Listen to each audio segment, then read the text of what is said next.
Hello, everybody, and welcome to the Duel Screens podcast, sponsored by the minds behind the adventure games by Patrick Hickey Jr. I am one of your hosts, Stephen Fontana, and with me, as always, he is Andy Asimakis. How are you, Andy? You know, we survived PAX East. We did. I feel great. Like, I don't feel ill. Yeah, Not me even either. the convention flu or the PAX plague. I Well, feel healthier than usual, which is a little alarming. I might die tomorrow, for all I know. we, yeah, I mean, I want to say a big, I don't know if it's congratulations or maybe just a tip of the cap to all PAX and the convention center for the amount of hand sanitizer and the cleaning that they were doing. And I think that went a long way to just making it so that we didn't just get like a normal cough or cold, which is typically what happens with these things. We just come home feeling like a train ran over us. But this isn't about PAX East, although this is kind of part of our PAX East coverage. It's kind of like a post-PAX East kind of vibe. Because joining us this week is somebody that we interviewed on the show floor. We fell in love with his demo, and we fell in love with him. That's right. Joining us this week is Hemanshu Chhabr, creative director over at Triple I Games. He's currently working on Hindsight 2020, a choice-driven action-adventure game where every decision has real consequences. Hemanshu, welcome to the show. Thank you, Stephen. We are very excited to have you. I can't wait to dive right in, but for those who are new to the show, this is the Duel Screens podcast. This is an interview show where Andy and I bring on an industry guest to tell us their story, to discuss their latest project maybe. Everyone in the gaming industry, be it a programmer, an artist, a voice actor, whoever it is, they have a story to tell, and this is their platform to do so. The Duel Screens podcast posts each and every Thursday on your podcast service of choice, including iHeartRadio and Spotify. And you can also find us on YouTube and, of course, duelscreens.com. And when we aren't interviewing awesome video game devs like Hemanshu, Andy and I also host the Duel Screens Gamescast, the gaming news show that pits the most talked about headlines from Sony, Nintendo, and Microsoft and declares the biggest winners and losers of the week. And that posts each and every Monday. And this Monday's episode we recorded live at PAX East on Saturday, so it was day 3. All of our thoughts on pretty much everything that we saw in those 3 days, which was an incredible amount of video games. And we have more to talk about coming this week. And that also records live on twitch.tv/Duel Screens streams every single Sunday. Okay. If you're listening to us on Apple Podcasts, please consider leaving a review. It helps the show out tremendously.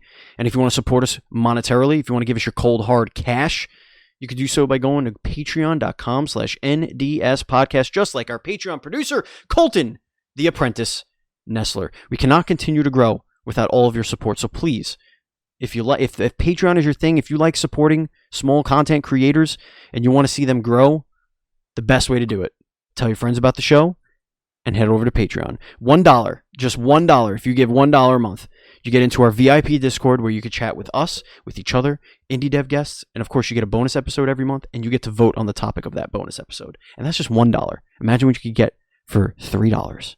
Or dare I say, Andy, $5. Oh, that's just crazy talk. I know. Crazy talk. But what if I told you, Andy, that we have a tier for $10? That's a high Hemanshu, what if I told you that there is a tier for $25? Do you know what that $25 gets you?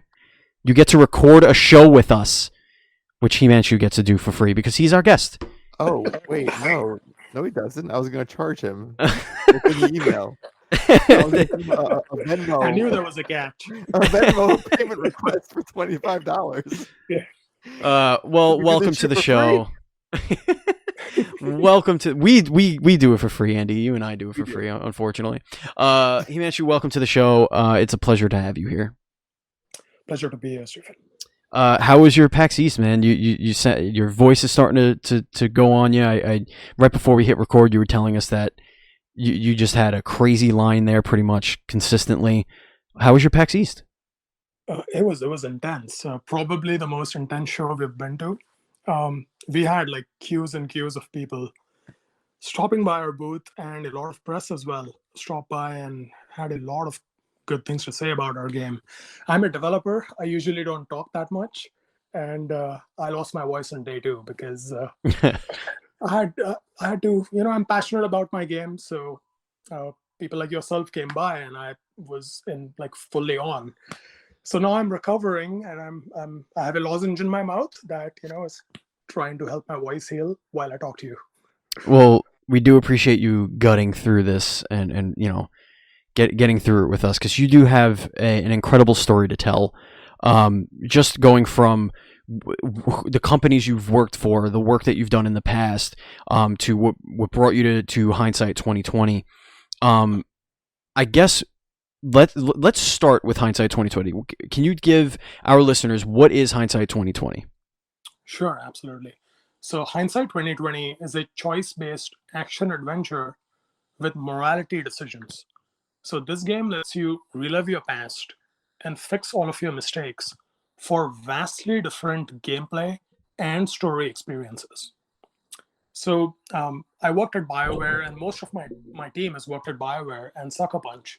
Um, and what we found is that when it comes to choice-based games, at the core of the implementation itself, they tend to have a very simple implementation when it comes to choices. Like you're either a good guy or a bad guy, or a good girl or a bad girl, and that's that can feel very. And by the way, it's not just that. At the end of it, your choices lead to just one ending. So you may choose one path and then get a specific ending tied to that path, but it doesn't feel like your choices really mattered if you're always a good guy or if you're always a bad guy. So what we wanted to do that's different is that we wanted to explore the gray area between choices, because between good and bad there's a lot you can explore. And when you start doing things like that, you quickly realize that that leads to lots and lots of branching paths and a combinatorial explosion of choices and consequences.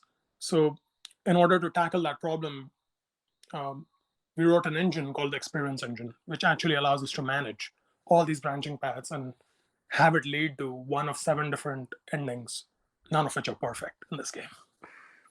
So, okay, so you speak about the gray area. Now, in a lot of choice games that have choice, just off the top of our head, we could say Mass Effect was big on choice. You had your Paragon and your Renegade. You had your Infamous, where you could be a hero or a villain type of thing. And then you had, games like The Walking Dead, the Telltale games that kind of, oh, so and so will remember this, so and so will remember that.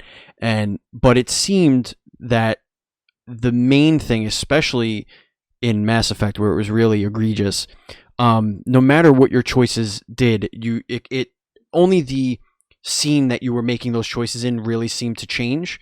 Anything after it seemed to continue to funnel to one ending point. Maybe slight variations where like a character survives or they don't survive, but that character not surviving doesn't have tangible consequences. There may be a side quest that's locked or something like that because the character died, sure, but there's no real weight for the main character. So how do you tackle that? How do you go into Hindsight? And because I feel like that's a programming nightmare and a storytelling nightmare. It is. And the thing that we believe in at III, and this is something I'm really passionate about, is the foundation of anything you're building. So the foundation of this game is choices and consequences, and the gray area in choices. So the only way we can do justice to them is have branches, have lots and lots of branches, and have it feel like it's your journey and your story and your ending.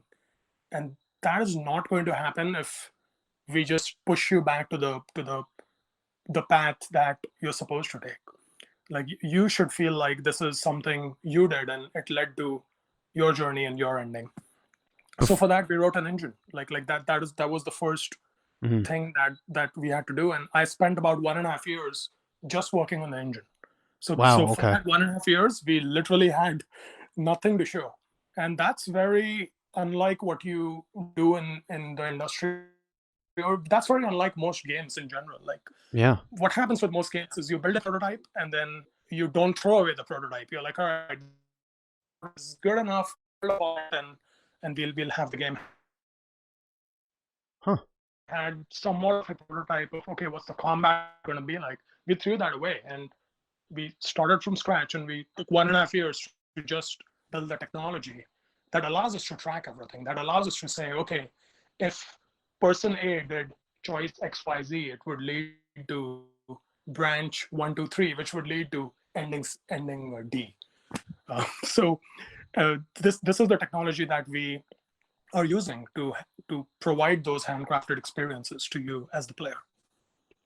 It's not also the choices you make. Even the game's combat system weighs in on the outcome, because you have, and on the demo we played at PAX East, there was 2 weapons, I guess, like a light and a dark weapon for simplicity's sake. And the game even tracks your kills and when you spare enemies as well, which is, it goes a step further than most choice-based games do, which is, I think, phenomenal. Yeah, absolutely. Like what we are trying to do is have choices matter on a moment-to-moment basis, and then have them matter on a meta level as well. So on a moment-to-moment basis, you could choose at any time in the game, you can choose to be ruthless in your actions and use your sword and kill people or beasts. And at the same time, you can switch between your weapons at any time and pick the baton and respect the lives of people and beasts. But here's the thing in our game, killing isn't necessarily like a bad thing, and not killing isn't necessarily a good thing. Mm-hmm. And if you'd like, I can expand upon that a little. Yes, please. Yes, please. I wanted you to kind of expand on what you consider a gray area. Absolutely. So in this game, the way we are providing the grain choices is by presenting very difficult moral dilemmas to the player. So I'll give you an example. Like, you belong to a town in this game that values peace and life a lot. However, the sheriff of this town secretly murders your father. Are you now going to take revenge and kill this sheriff? But if you do that, what if the town starts perceiving you differently? However, if you let him live, let's say you forgive him, what if he grows to be even more powerful and does more bad things that you don't know about right now? Or let's say you teach him a lesson with your baton. What if the next time you meet him, he's mad at you for doing that? And not only that, let's say you do something else to another NPC he cares about. What if that changes his perception of you? So he may hate you right now, but later he may become your like companion or something. So some like this is one example of a moral dilemma. And let me give you another example. Like, your best friend in this game, he could turn into a bloodthirsty beast at any time. Now he wants to end his life. He sees no point in his life anymore because he feels like, okay, I could turn any time. What's the point of living? Are you going to do whatever it takes to save his life? But let's say you save his life. Let's say you're successful at that. What if he actually harms someone you care about in the future? Or what if he harms the king of your town, and now that changes the entire story altogether? So these are like some of the big ways we are tackling the gray area and choices. Like, at the current moment, you may think a choice is good, but later you may regret that choice. And vice versa. At this current moment, you may think what you're doing is really bad, but later be grateful for it. And I feel like as human beings, a lot of us have gone through experiences like these. And that's what this game is trying to bring to life. So, see, Stephen, never question my decisions. No, your decisions are never with good intentions, ever. I'll get there eventually. You just gotta wait for it. No, nobody has that much time, Andy. So how do you, for not this isn't necessarily about the choice, but you say that, he may do harm, or a character may do harm if you let him live, to somebody you care about. What kind of efforts are you going through storytelling wise to make us care about these characters that we that are in this game. For me, when I'm playing like a Mass Effect or a Skyrim or something like that, like I kind of picture myself as the character that in that world, and that's how I grow in relationships, because I actually feel like they're having a relationship with me. Is that how you kind of tackle the relationships and the character interaction in Hindsight as well? Yeah, the way we are doing it is more like we wanted to feel as much as possible as if it's your journey and your experience, as opposed to us telling you this is what your journey should be and this is what your experience should be. So you will see the journey of every NPC as well, and it will be highly tied to your choices and actions. And our main character doesn't like say dialogues of his own, and it can be a her as well if you want to, if you feel that way. The main character like has a mask and is missing an arm, and never like has a dialogue, but you can make choices in conversation as the main character. So that way the player feels like, okay, they're making the choice, and they're a part of the world. And as far as the NPCs go, like every NPC that is really relevant to the story and very, very closely tied to the story, which there's several of those, they have journeys too that are affected by your choices and actions. And it could also be that how you treat one NPC could change the journey of another. So even things like that are what we are tackling in this game. And you're not aware of that at this moment when you're making a choice or executing a certain action against a NPC. So that way the NPCs feel an integral part of your journey, as opposed to, okay, they're pissed off at you, or they're happy with you, or they just have an emotion with you and that's it. Like that's the only scope of them. So I have to ask, because this sounds like it allows for an infinite number of permutations and combinations of decisions and outcomes. How long is a standard playthrough of Hindsight 2020? That's a good question. And we've been working on this game for 5 years, and like tracking all of this alone is a nightmare for us. But the playthrough of this game is one playthrough of this game is between 4 to 6 hours, and that also depends on how like your journey. It could be 6 hours, it could be 4 hours, and the reason we kept it this length is we didn't want it to be too long, because we want this game to be highly replayable. We have 7 different endings in this game, but none of the endings are perfect. So we are giving a reason for the player to go back and play. So if we kept it like at a really long length, the odds of you replaying are low. But at the same time, we didn't want it to be too short either, because if it was too short, then you wouldn't feel the weight of your choices. So we've kept it at about 4 to 6 hours. It's a good chunk of time. So how do you go back and forth? Would be great.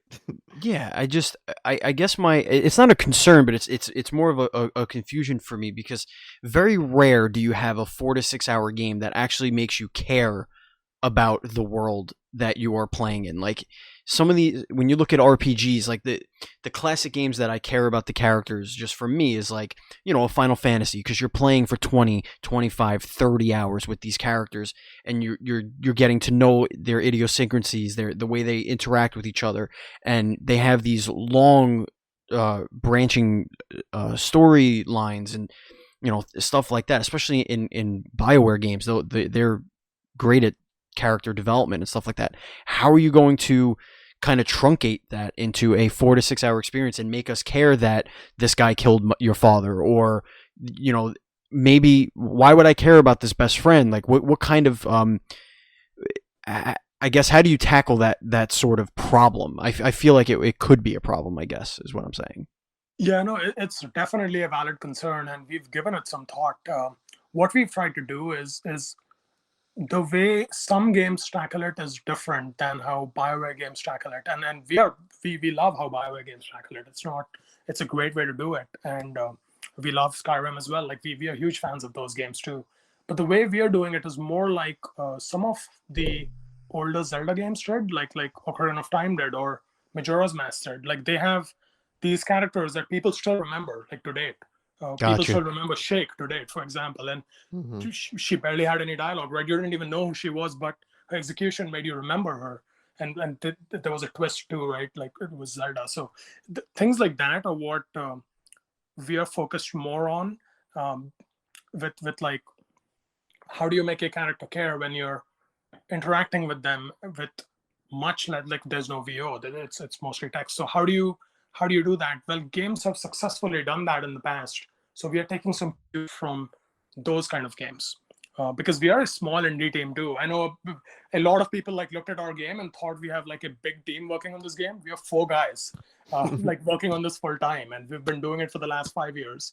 So it's we are trying to make a game where, instead of us giving you a very long backstory and a lot of like information about a character, we want the subtleties of the character to be something that is so powerful that you care about the experience you have more than you care about like how much content that character has, if that makes sense. Totally. So yeah, that makes a lot of sense. I'm glad you mentioned like this like indie game perception, because you guys come from, BioWare, and you have worked on games like The Old Republic, which was, one of the best story MMOs I've ever experienced in my entire gaming career. How have you tapped into that experience coming from a AAA background, and how do you breathe it into an indie space for you guys? Like, what's the difference for you in terms of developing this kind of a game on a smaller scale with only 4 team members? It's a massive difference. And let me put it this way: at BioWare, like I was a senior gameplay programmer, and I worked with designers, I worked with QA people, I worked with like all kinds of, I worked with almost every discipline, and it was really great. It was a really great experience to actually build something this big with a massively big team. At one point, we were 500 people here in Austin, Texas. Jeez, oh my god. So yeah, it was a completely different experience. And here in our 4-person team, like every one of us has like a million titles. It's crazy. Like we cannot like I'm doing the writing, I'm doing like the all the creative direction, I'm doing the technology, like all the tech for this, like I've written it. And I'm also working, I can't even count the number of things Paul is doing, who's our artist. He's like at his previous studios, he like did one thing, like environment art or effects art. He did like one of those 2 things at very specific roles. Now he has to do everything. And like our animator, like he's doing all the animations, and our audio guy, he's doing all the music and all the sounds, and he also worked on the Old Republic. So it's a much bigger challenge for us to make a game of this scale with such a small team. The thing we have learned from AAA to do really well is we really want this game to, because it's an action game, we want it to run really well on all consoles and PC. So we are getting 1080p 60 FPS on all platforms except for the Switch, where we are getting 900p 60 FPS. And that 60 FPS metric is super important to us because this is an action game. And yeah, go ahead. I'm glad you brought that up, because that was going to be my next question for you. We've spoken at length about the decision making and the adventure part, but let's talk a little bit about the action part of this action adventure game. What can we expect here? Do we have special powers? Do you have items? Is there a skill tree? Because when I got to the booth, Andy was already playing, and I pulled you to the side and did the interview. I literally saw maybe 5 to 15 seconds of this game being played, so I know nothing about it. Well, you saw tons of blood too on the screen. I did. I did see you slicing. On those assholes. You went medieval. I tried to be quote unquote nice with my baton, but you know what? I just slaughtered those pigs. I had to. Well, you can totally do that. Yeah. So let me talk a little about the combat. So we have 2 weapons in this game, 2 and 2 only, which is the sword and the baton, and they both belong to your father, so you inherit that from him. And the sword lets you kill anyone, and the baton lets you stun them, like you're pushing them away. And the sword is more like hack and slash, like it'll remind you of Devil May Cry, God of War. It'll remind you of the like really 3D hack and slash games that are like fun to pick up and play. The baton is actually a new way to play, and it's got a little bit of a learning curve. To advance the combos in your baton, you have to hit unique targets. You cannot hit the same target again.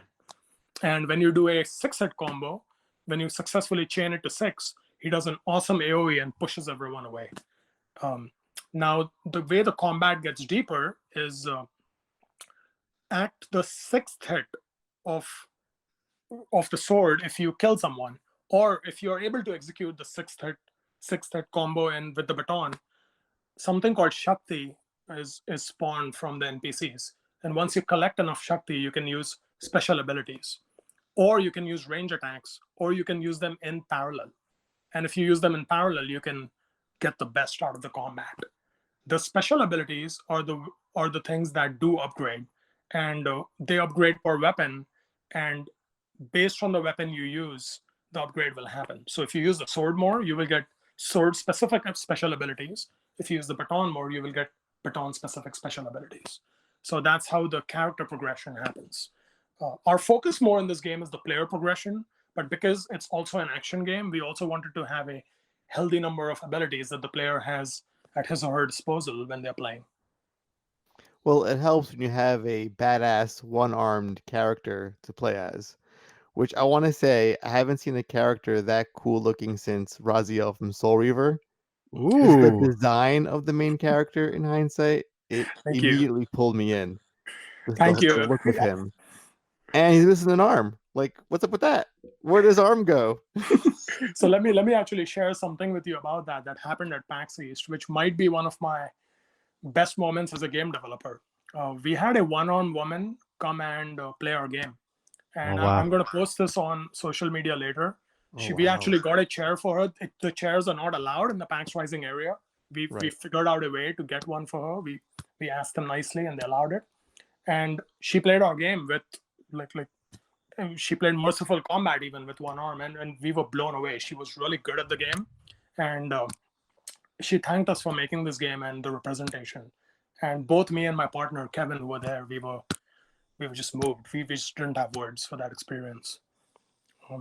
That's And awesome. I'm sure for you guys, it was more like he just looks cool with the one arm missing. Like, let's make him more badass. Cut an arm off. But to other people who are missing an arm, like it means the world to them. Like to see a character in a game that represents what they are like in real life, and that's a magical moment.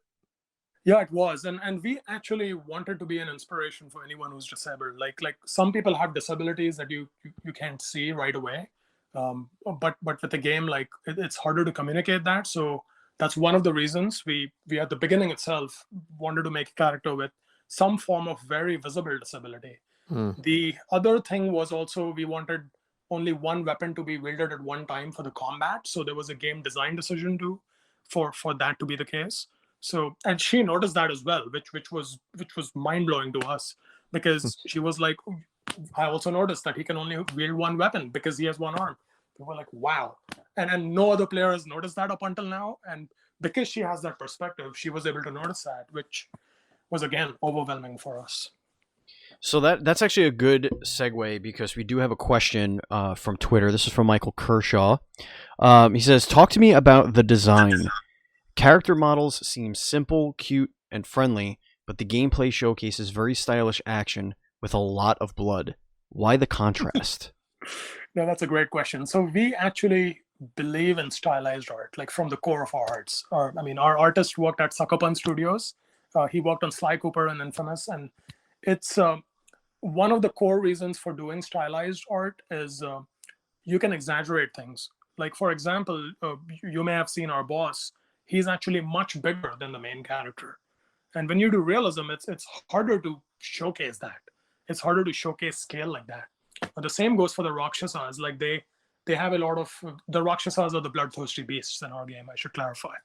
So they look much more stylized and crazy in their appearance. And that's much more difficult to like communicate when you're doing realism. Like you have to kind of make them the same human form. You've got to animate them specifically to we wanted this to feel very much like a like a very stylized and accessible in its look game.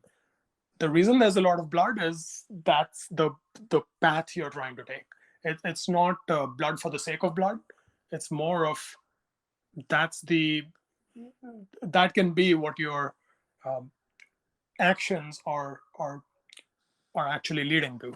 And we wanted a very big contrast between ruthless and merciful. So we went completely bloody one route, and the completely pacifist the other route when it comes to the moment-to-moment choices to highlight the differences. Oh, and also so our listeners know that those choices extend to boss fights as well. You can actually, if you spare a boss or kill a boss, the ripple effects continue, correct?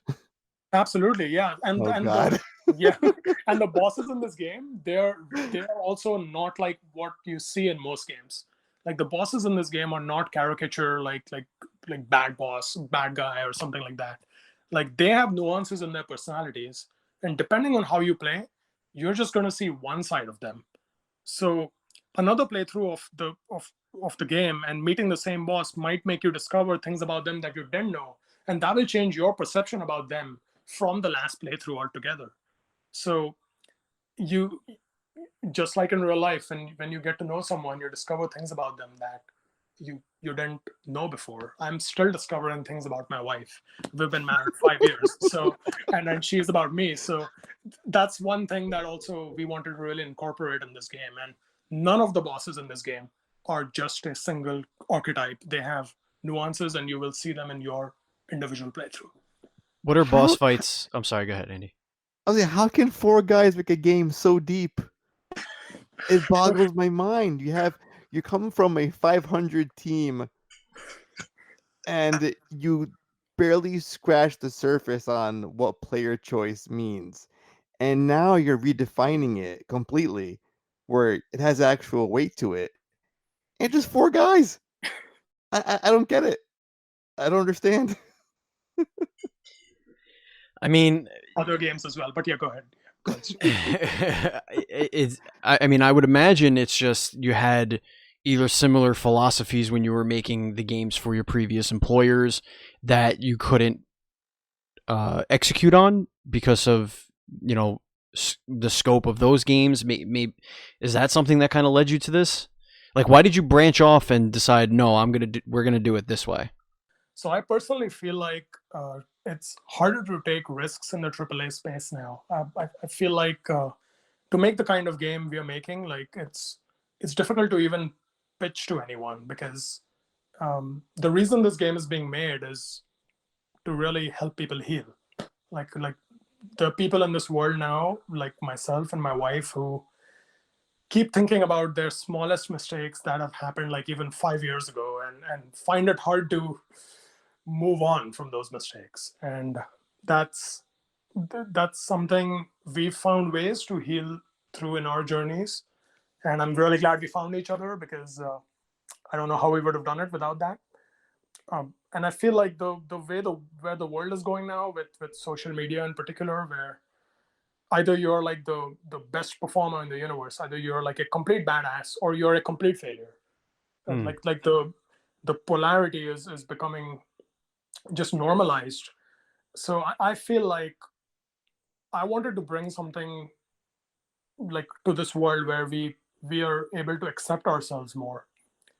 And for that, I had to accept myself, right? Like I had to accept that, okay, I'm okay as I am. It's, yes, I have flaws, I'm human, and that's okay. um, and that's hard to do. That's really hard to do for people like me, at least. So the reason this game is being made is that. Now, I don't think there's any AAA company in the universe that will want to make this. And that's part of why I was like, all right, I have to.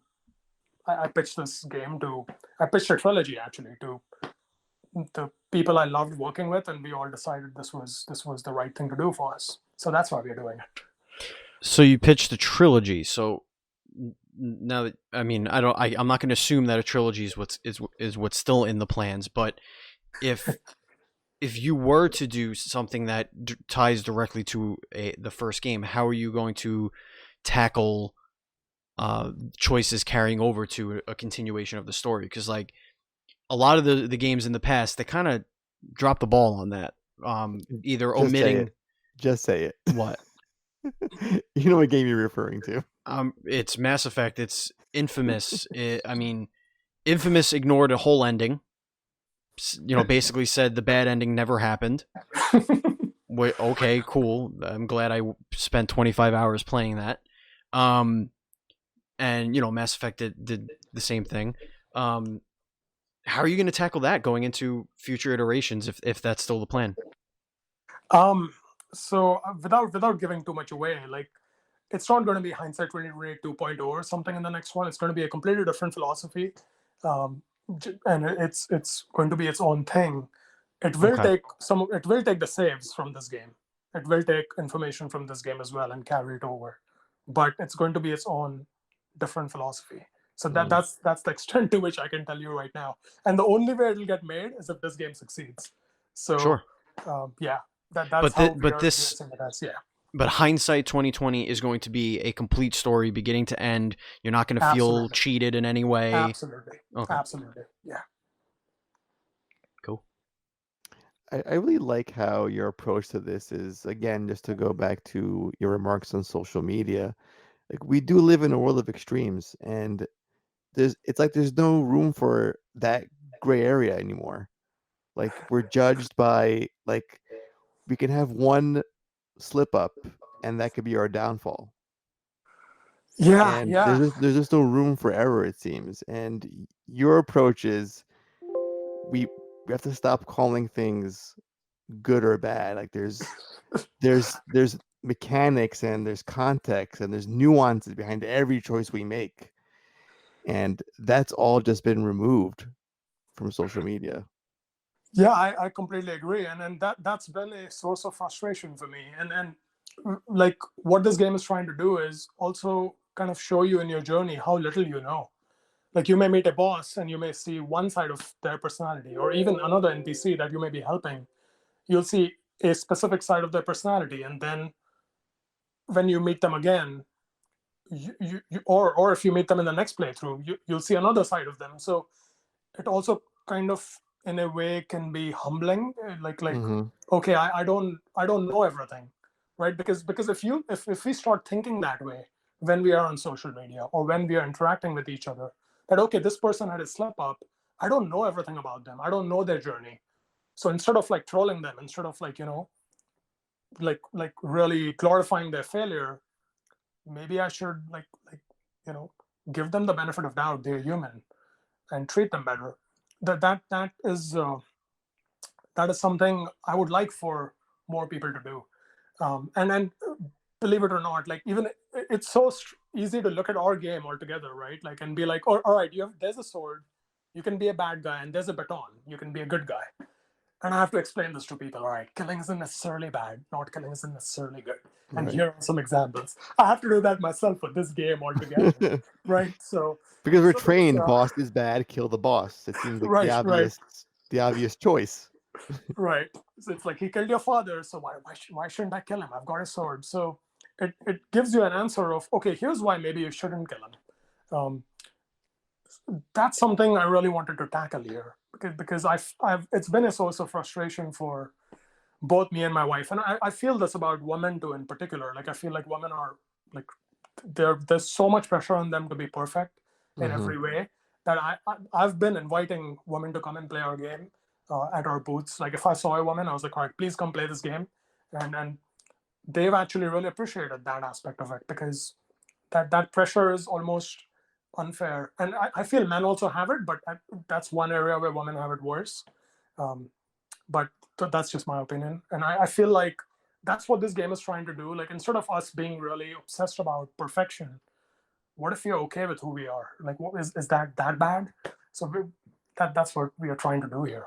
Right, like just owning your decisions and embracing the quote unquote faults that we have.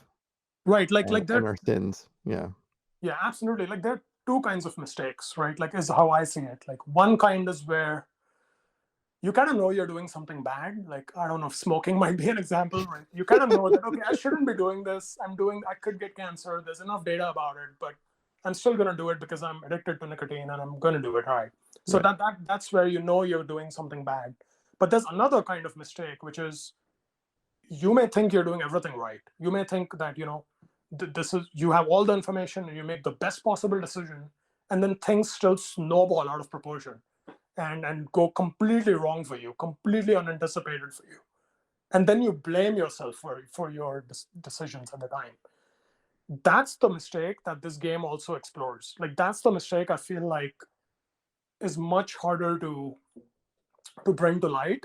And we, like, it is a part of the story. It's ingrained into like multiple paths in this game, because you may think you're doing everything right. You may think that, every action of yours was perfect here, and Right. things good is the keyword there, snowball out of proportion. Right, because my perspective is it kind of grates on my OCD, having the best option, because my approach is, okay, here's a dialogue tree. Which one do I pick that leads to the best weapon or the best skill available to me? This sounds, it could be very frustrating for someone like me, but also at the same time very freeing, because now I can just embrace what I want to do as a player, not what I think I should be doing for my Absolutely. avatar.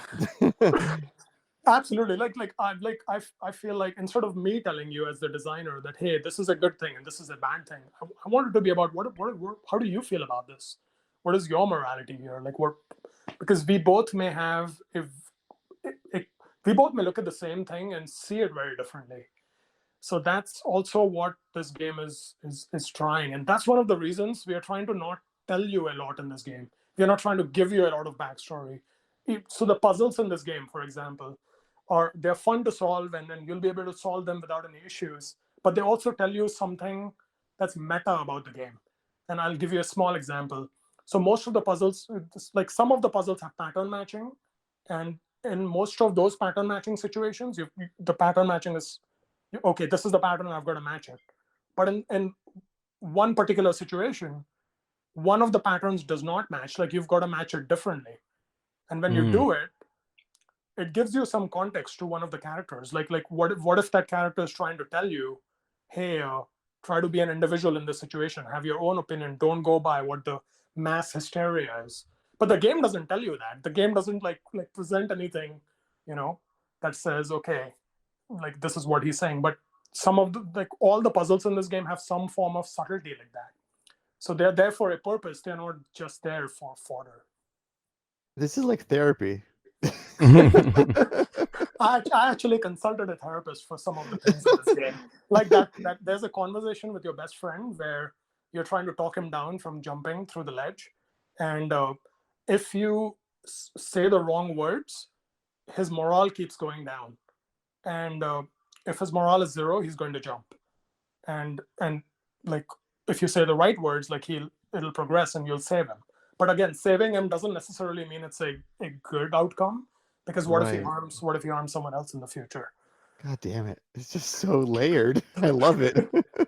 And also, how do you determine what the right thing to say would be? Like, if Andy was on the ledge, right? You'd push me off. No, I would have a very specific things. I would have a list in my head of what to say and what not to say based on my relationship with you and based on who I know you are, right? In a game, if you don't have that relationship where you really understand the character and they're just kind of instantly in that turmoil, how do you as a player know, well, this is probably, like, for example, if it was my very best friend, right, on a ledge ready to jump off, like, there are inside jokes, snark, stuff like that might just to crack a smile across his face, you know what I mean? Like, how do you communicate that? Like, how do you tell a player, okay, this is a good thing to say? Like, how would we know that without context of their relationship? And that's a great question. So the way I've designed that is, there is a game in there, and if you see a pattern, you will know what the choices like or or not the right thing to say. So you may fail once, right? You may say you may lose once, but when you get to the next stage and there are multiple choices given, you'll see a pattern, and Gotcha. you could use that to your advantage. And also some of the things also social constructs as well, which and it's not very obvious. None of the dialogues, your character isn't an asshole, right? Like he won't just, well, you can make him one if you want, like by all means. But with his best friend, there's some things like that you'll know from social constructs as well. Okay, maybe that's not the best thing to say, but none of them are very obviously, okay, you should not say this. All of them are meant to, talk him down. But there is a game within it that should help you, Gotcha. discover what the right answers are. Yeah. Gotcha. I want to ask you, given that choice is a huge part of the game itself, what's your perception on studios like Quantic Dreams and how they handle player choice and consequence? Yeah, absolutely. So I love those games, by the way. I love Heavy Rain. I haven't played Detroit Become Human, and I also like Telltale games. I personally feel that they're not games, though. I feel like they're interactive movies, and I love them for what they are. What we wanted to do was actually make a full-on game where your choices matter, and it's more of your journey in a video game as opposed to like they seem like really high production movies to me that have choices in them. Right. Yeah, that's Steven's issue too. He hasn't played it yet either. Yeah, I over that Detroit game, Steven. It's been long enough. I liked Heavy Rain, but I think what I liked about it was the intrigue and mystery surrounding it. Like it was like your heart was constantly pounding because there was this mystery and this what's behind the next door kind of thing. But whereas in Detroit, it's kind of like a slow burn. It's a very slow burn of what is this guy doing? Why is he walking? Yeah. Like, what is this maid doing? Okay, she's cleaning up. Okay, this girl is probably being abused. Okay, but then like nothing really happens in the first episode. So now you jump to another character. So for me, it was more like I just want to do something. I just want to do more stuff that isn't pressing X over a little area and then wiping a counter and then I don't know. For me, that's what's intriguing about Hindsight is that it's seems like it's got a good action adventure skeleton there with this beautiful brain of a choice decision based narrative. Absolutely, yeah, and we feel that if you actually play there, the impact will be higher. Even when you have the long narratives and whatnot, while I love those experiences, I don't feel like I made those choices most of the time. I feel like I'm an external. I feel like I'm watching a movie, and I love movies, so I feel a little bit of a disconnect. I start feeling I'm not that character more and more, the more I'm watching, and just like you said, if you're not doing it, it doesn't feel like you are that person. So that's how I feel about them, and I love them for what they are and how they've pushed decisions, and Telltale also, and they also deserve a shout out there. But we wanted to make a game first because we love video games. We love action games. We love adventure games. We love the older Zeldas. We love all the Devil May Cry and God of War. These are games we really are passionate about. So we wanted to bring choices and the consequences of choices into a video game, and this is how we're doing it. Yeah, it looks. I just can't wait to Where and lose myself in it. When can we expect to play Hindsight 2020? So we are targeting Q3 or Q4 of this year on the PS4, Xbox One, PC, and Switch. Awesome. And where can people follow you for updates on the game? On Twitter, we are at III Games. On Facebook, we are Hindsight 2020 the game. That's on Instagram as well.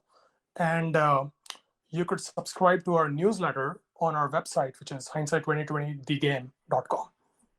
Awesome. And now, go ahead. 1 second, Steve. I was asking one last thing. Is that a play on triple I? There are, that is one of the reasons, but there are multiple. There are multiple other reasons as well. But we wanted to. We feel like in the indie space, there's there's been a lot of trends that indies are following now. Like Metroidvania is a trend now, right? Like every indie is making a Metroidvania. Or there are other trends too we are noticing, and we wanted to make a proper indie game where like it's something completely different that you're not hearing or thinking about. But and I feel like that comes when people actually make something that, like, I feel like Celeste is a good example of that, right? Like that game, you can tell like it's so weird and different. Like, Right. and that's a I find myself drawn to games like that. Like when Braid came out, I was blown away by it, right? Like when games really push me to think differently, I'm inspired. So this game is trying to do that. Like I hope that people play this game and find some healing in their self-critical journeys and find a way to process their mistakes. So we went with III because we wanted to make something where, okay, our production values do seem like they're more than other indies, but more importantly, we're trying to make something really weird, something really like, where we are doing justice to choices in a way that we haven't seen, at least. Have you ever heard of the former Olympic gold medalist and former professional wrestler Kurt Angle? Have you ever heard of him? No, I have not. No. He had a saying in the late 90s and 2000s. He based his whole life on the 3 I's: integrity, intelligence, intensity. Those are the 3 I's, and that's what I reminded of when I see III. I'm like, integrity, Wow, intensity, that's awesome. intelligence. Yeah, that's, you know what, like, We lack all 3 of those things. Yeah, absolutely. That is so cool. Like, I'm gonna let my team know about that after this. That's so wow. We are also III. We are indifferent, Idiots, imbeciles, idiotic, imbeciles. I hope that when this game is completed, and I hope more people get to hear your story. Who knows? Maybe Patrick Hickey Jr. will write a book, The Minds Behind the Indie Games. Maybe. Who knows? But he did write a book, 2 books, and the most recent one is The Minds Behind the Adventure Games, which is out right now on patrickhickeyjr.com, Amazon, and in your favorite bookstores. What is The Minds Behind the Adventure Games? Well, Patrick Hickey Jr. is a friend of this show. We've had him on the show twice. He is an excellent, excellent human being, and he has been a journalist for 15 or 20 some odd years now.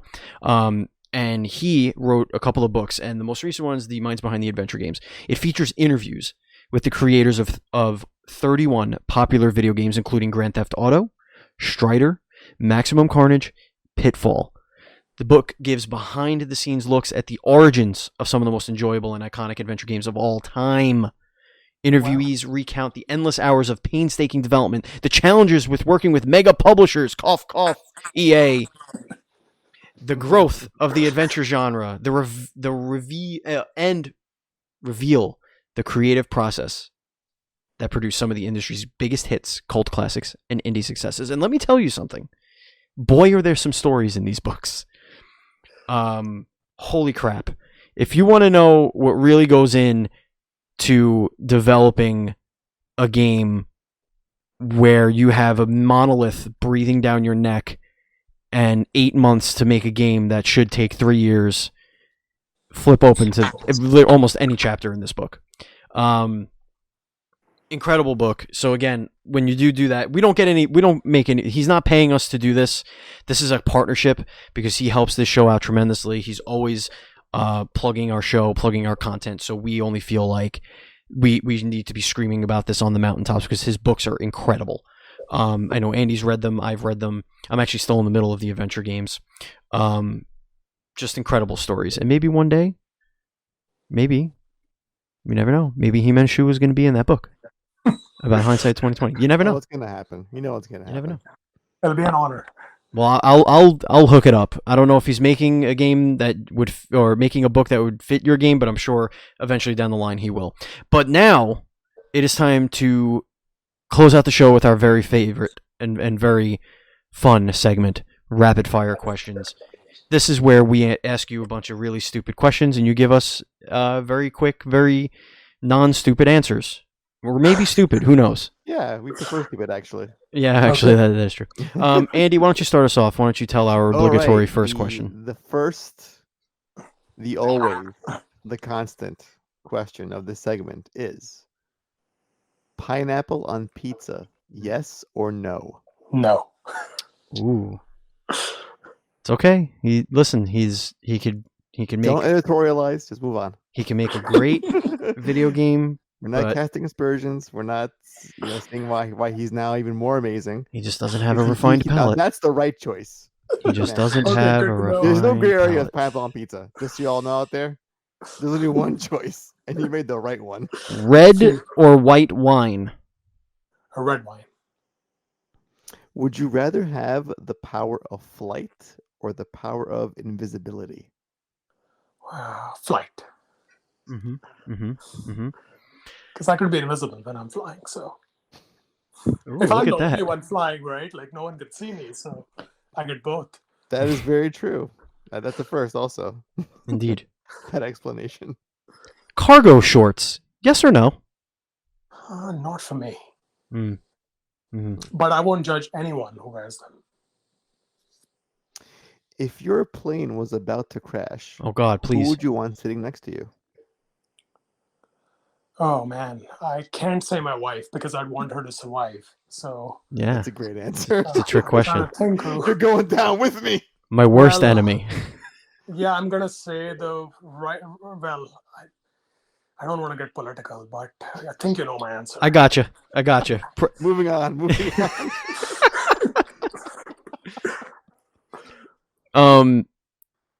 Okay. Here's an interesting. What is your favorite version of Link? Oh wow, there's so many. If I have to pick one, it might be Toon Link from Wind Waker. Yes. I like was this. blown That is away a by perfect that, answer. and yeah, and especially at the time there was so much criticism about it, and I was like, he's so awesome. What the hell are you talking about? And I'm so glad they did the HD remake where everyone was blown away by it. So and that art style aged like without any problems whatsoever. Like anyone in the modern age can play that. Sorry, that's a long answer. I don't No, know. no, But that's no good. one gets that. Yeah, No one gets that. That's why that's the best part about Toon Link. He's timeless. yeah, he's timeless. Absolutely. Would you rather have a permanent splinter under your big toenail Oh, or have a permanent bad haircut? Permanent splendor. Absolutely. Brave man, suffer in silence. Yeah. Like Solid Snake, like or the most recent one, like I forget his name, but the one in Metal Gear Solid 5, the big boss. Oh yeah, That's Punish yeah. Snake or Venom Yeah, Snake. I forget the exact like title for it, but Fake, yeah, fake big boss. he has a phantom arm, right? Like that's the part of the story. Yeah. He's missing an arm. Yeah. here's a weird one. If you had the opportunity to be awake during a surgery, would you want to watch your own surgery?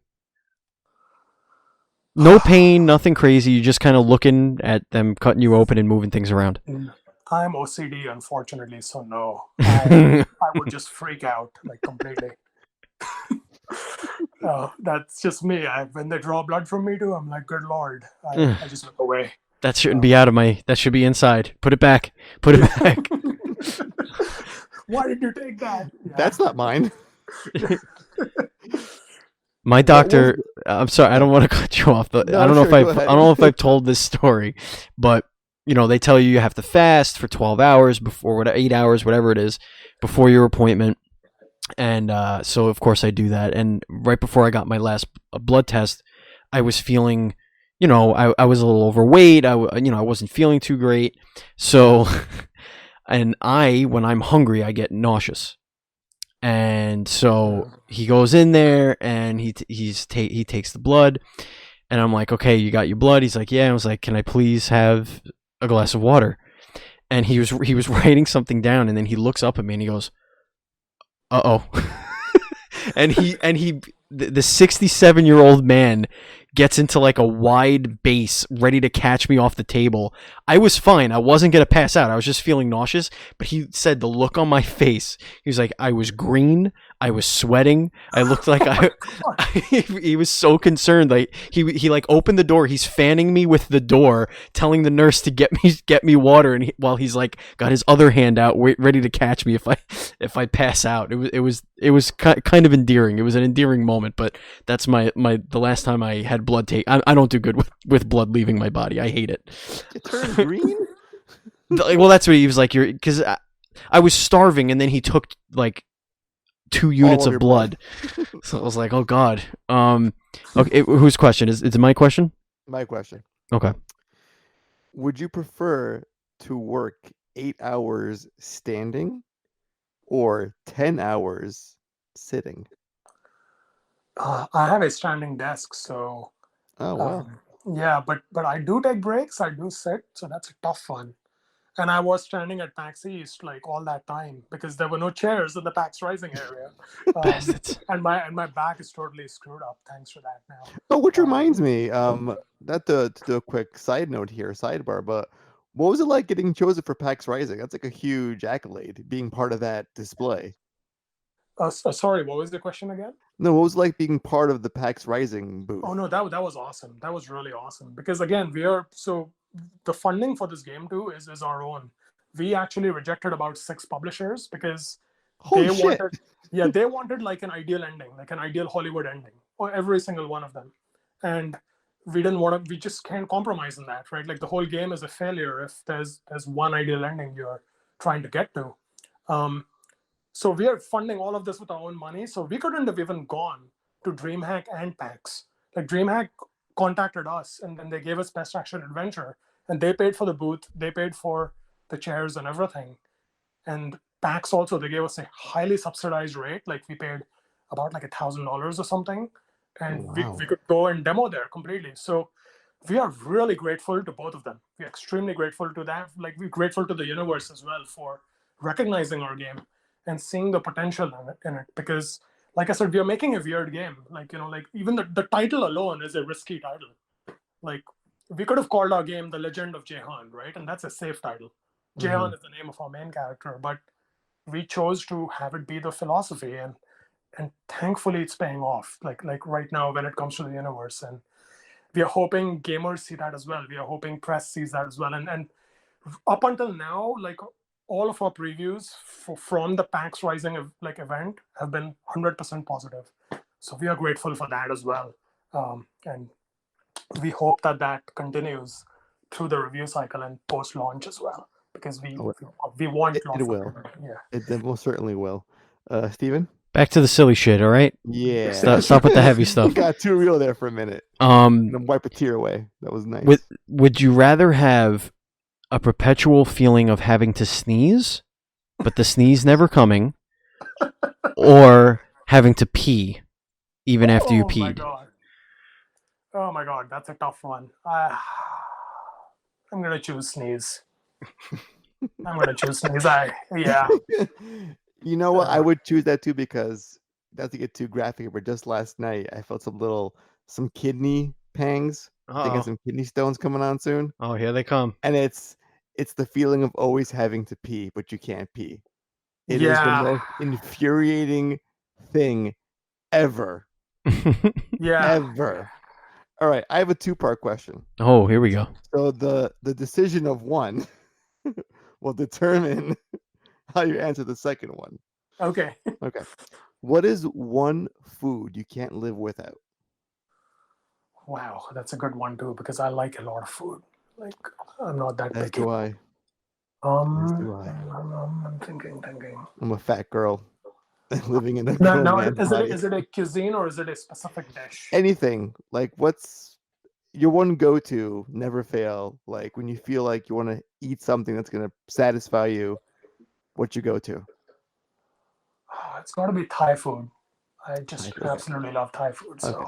All right. So the next question is, would you rather eat as much Thai food as you could without any effects on your body, or would you rather receive $1 million? I would choose the Thai food any day. I don't think more money makes you happy. I know that, But Thai food certainly does. Yep. And that's actually my wife. She wants that superpower. She wants to be able to eat anything in the universe without any consequences. And that's the superpower she would choose. And I'm with her. I'm a foodie as well. So, yep, I would Thai food there. See, I would take part of that $1 million and buy a controlling stake in a Thai restaurant. Mm-hmm. And Always eat thinking. for free at that restaurant. Always And have thinking. more money to go around.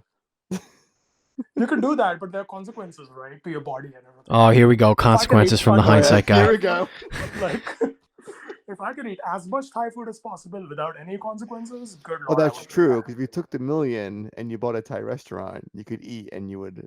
There are have the- consequences. You'd have the. I would yeah. die that day if I ate. Like, all this Thai Everyone food. around you has consequences, and that's everyone around you is affected if you're just eating Thai food for the rest of your life. All right. If no restrictions, no budget restrictions, no nothing. One video game franchise you want to make a video game in. Wow, that's a good one. It would have to be Zelda because I'm a huge Zelda fan, and I don't know. I feel when I play some of the newer Zelda, like I played Breath of the Wild, and I was just humbled. I was like, oh my god, what is this game doing? Like, how are they doing this? So it would have to be that. But again, that's hard because there's so many franchises I love, and I'm the kind of like I like doing something new with the franchise too. You know what I mean? That's what I would do if I had a chance to do that. But yeah, no, it would have to be that, or it would have to be Devil May Cry. Between the two. All right, Andy, let's do one more question for you, and then I'll ask the final question. How would you react if your main character ended up in Smash Brothers? I would be blown away. Like I would be completely blown away. Because, like, I mean, a one-armed character in Smash Brothers fighting, oh boy, that'd drive me crazy. I'm actually imagining that as you're saying that. I never imagined that, by the way, until you asked this question. So that would be pretty rad. That'd be very, very rad for sure. Well, yeah, I mean, it's not a Fire Emblem character, so I'm all for it. Yeah, right. And, like, especially if like he could pick the weapon, like, you know, that'd be crazy.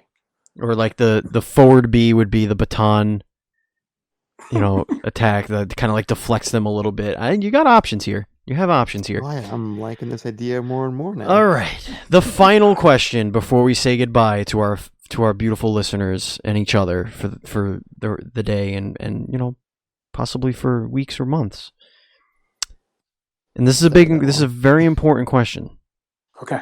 Which has real consequences. There's none of this gray area shit. This is a black, white, good, bad, chaotic, evil, lawful, good type stuff. I say, Steve, with each passing week, I regret asking this question more and more. See, that's your journey right there. That's it. All right, and here it is. And I'm not going to lead you in any sort of direction yet.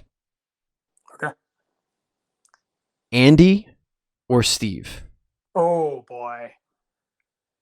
Good lord. This is unfair. You see? This is like you saved like the best one for last, right? See, Andy played your game. He knows what your game's all about. But I did the original interview. I gave you that camera time. Andy does not like pineapple on pizza, so that's a point for Andy. Yeah, Steven's a staunch supporter for pineapple on pizza. Oh, but wow. he'd also choose the power of flight. Yeah, but where time out though. Immoral ass would be invisible and just fuck shit up, or make questionable moral decisions. This is that I think are right to me anyway. I love both of you guys. Like, this is super. This is. Can I pass? Like, is that an option? Like, you wouldn't be the first one to do it, so we'll allow it. You know what, Steven? It's actually a good thing because if someone has a clear right away, like I like Steven, it's like The fuck did I do? It's happened before. No, it's impossible for me to decipher. You both are just you brought such great energy to our booth, and even in this conversation, like I can just tell you both are awesome people. So. We appreciate you coming on the show. We appreciate you giving us time at your booth. We appreciate you treating us like we matter. Because what does matter to us are the games that you make, the stories that you tell, and the person that you are. So we do appreciate you very much for coming on this show. Thank you, and likewise. Absolutely. Ladies and gentlemen, if you want to follow this show, that is it. We're at the ending. This is going to be where I tell you all the bullshit that you probably skip. But if you want to follow us, you could do so on Twitter and Instagram. We are at NDS Podcast. I am at BatChild27. Andy is at PantsGuy. Our Facebook group is facebook.com/groups/dualscreenspodcasts. Or you could just go to facebook.com/dualscreens.com. That's DOTCOM. One more time, Hemanshu, tell everybody where they could find you. Yeah, so our website is www.hindsight2020thegame.com. Our Facebook ID is Hindsight2020thegame. And on Twitter, we are at III Games. On Instagram, we are Hindsight2020thegame as well. Awesome. Yes, and remember, folks, if you want to follow us on Twitch, you could do so at twitch.tv/dualscreenstreams. Our theme song is Retro Chatter by Bradley Parsons at Train Sound Studio. Our podcast art done by Andrew Douglas and Matt Murray. You can write us an email at feedback@ndspodcast.com. Check out our store at dualscreens.com/store. And don't forget, you could support us on Patreon by going to patreon.com/NDSpodcast. Thank you very much for listening to us. This has been yet another installment of the Dual Screens Podcast. Thank you, Andy. Thank you, Hemanshu. It was a pleasure. And as always, please be excellent to each other.